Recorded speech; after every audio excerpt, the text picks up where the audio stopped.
In last week's video, I argued that optimization isn't a choice, that once intelligence and competition exists, and once alternatives can be imagined, humans are driven to eliminate friction out of existence. But these forces alone don't explain why optimization accelerates so rapidly once it gets going. Why things don't just improve steadily, but instead begin to compound. And why systems that start out being helpful end up reshaping reality faster than we intended, leading to negative outcomes and damaging byproducts we didn't expect. To understand that, we need to lift up the hood to examine what supercharges the engine of optimization. And when you do, you find the two biggest accelerants are capitalism and power. Not because they're evil or anything like that. Capitalism and power are neutral. It's what humans do within them that leads to good or bad outcomes. Instead, they drive optimization forwards because as systems, both are structurally incapable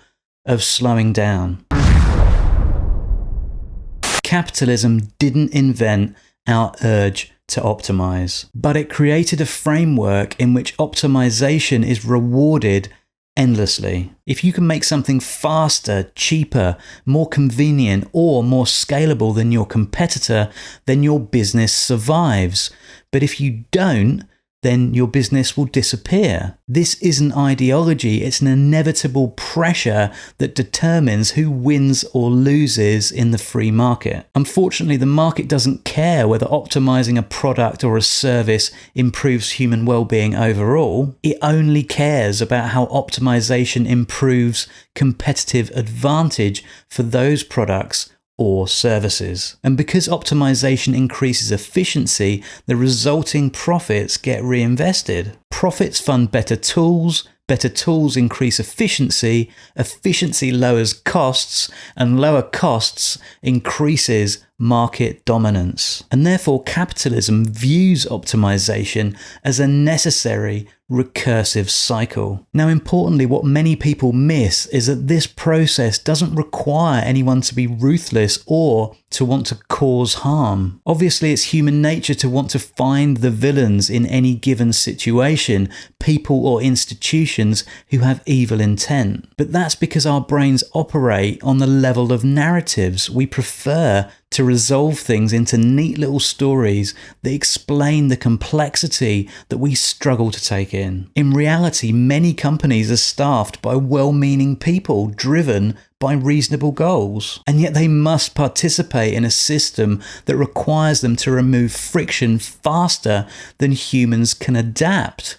Their success is measured in money, not human happiness. The erosion of meaning and the reduction in our ability to find contentment in life is just an unfortunate byproduct of this process. Because capitalism doesn't optimize for meaning, and the only situation in which it optimizes human contentment is when that's the selling point of a particular product or service. Instead, capitalism uses optimization for one key reason: to enable survival within competition.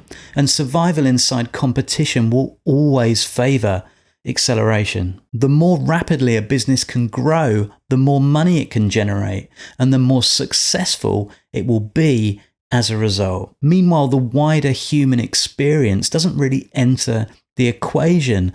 The well-being of society as a whole isn't the goal of capitalism. It's just purely about growth. Once optimization produces obvious advantages, power makes it an indispensable cog within the machine of society. Institutions and governments don't just adopt efficient systems, they stitch them into the fabric of society. Because optimization doesn't just save time, money, and effort, it also stabilizes things. Standardized processes are easier to govern, automated systems are easier to control, and optimized populations are simpler to manage. So once power becomes dependent on any kind of optimized system, slowing it down becomes a risk. This is why large organizations rarely do a U-turn. Governments and institutions don't really like reversing course voluntarily without a very good reason. And that's true even when the negative effects of optimization are obvious, even when the human costs are emerging right in front of our eyes. That's despite many people thinking that many areas of so-called progress, especially within digital technologies, are actually making life worse. Because stepping back means surrendering advantage, be that on a local, national, or international scale, for governments and for industry. And so optimization continues relentlessly, not because what it leads to is always positive for wider society, because a lot of the time it isn't, but because the very idea of easing its pace, let alone stopping, feels risky. It is risky. And at that point, optimization can no longer be viewed as a naturally occurring force or even as a tool. At that stage, optimization can only be seen as infrastructure, necessary, embedded infrastructure. One of the weird things about highly optimized systems is how deliberate they appear to be from the outside. We talk about the systems we exist in as though they were part of a coordinated plan, as if there's a team of managers at the helm steering us from a less good present into a much better future. The truth is, this is a mirage. We only believe we can direct how complex systems develop and evolve, because there isn't anyone steering, not in any kind of zoomed out big picture way. And with regard to optimization, once it reaches a certain scale, any directional control that we might have once had evaporates through complexity. It's like flying on a plane, trusting the pilot to get us to our destination, only to realize there was never a pilot in the first place. Optimization has no aim other than to increase efficiency. And so while capitalism and power accelerate our ascent, there isn't anyone adjusting the direction of travel. Importantly, no single person, organization, or government decided to start us on this journey in the first place, and no single group can meaningfully stop it. That's because it's impossible to introduce a policy or even a series of policies that would be capable of reversing it. Each actor is responding rationally to local pressures, while the system as a whole behaves unpredictably, like a weather system. This is why modern life feels simultaneously engineered and out of control. The illusion that we chose to climb the never-ending ladder of optimization shields us from the reality that we were always powerless to stop our ascent. And capitalism and power are simply systems standing a few rungs down, pushing us up much faster. This is where the threshold problem I mentioned in last week's video really starts to matter. Because once systems become optimized beyond a certain point, they become diametrically opposed to enhancing the human experience. At that stage, all they do is serve themselves. So this is the uncomfortable truth at the center of modern civilization. Optimization accelerates not because we demand it, but because the systems we have built want it to accelerate.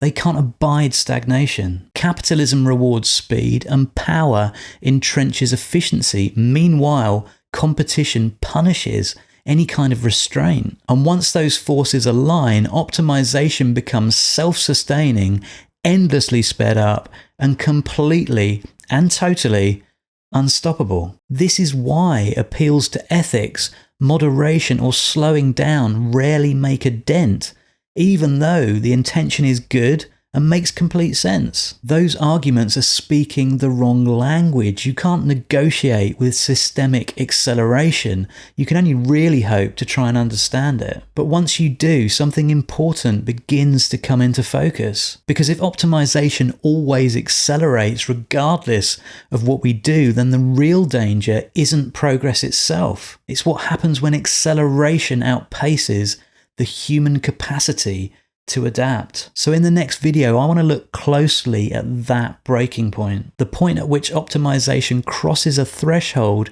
and begins to fracture the very things we expect it to improve. Because that moment explains a hell of a lot about why modern life feels the way it does. This was part 2 of a 4-part series called The Optimisation Trap.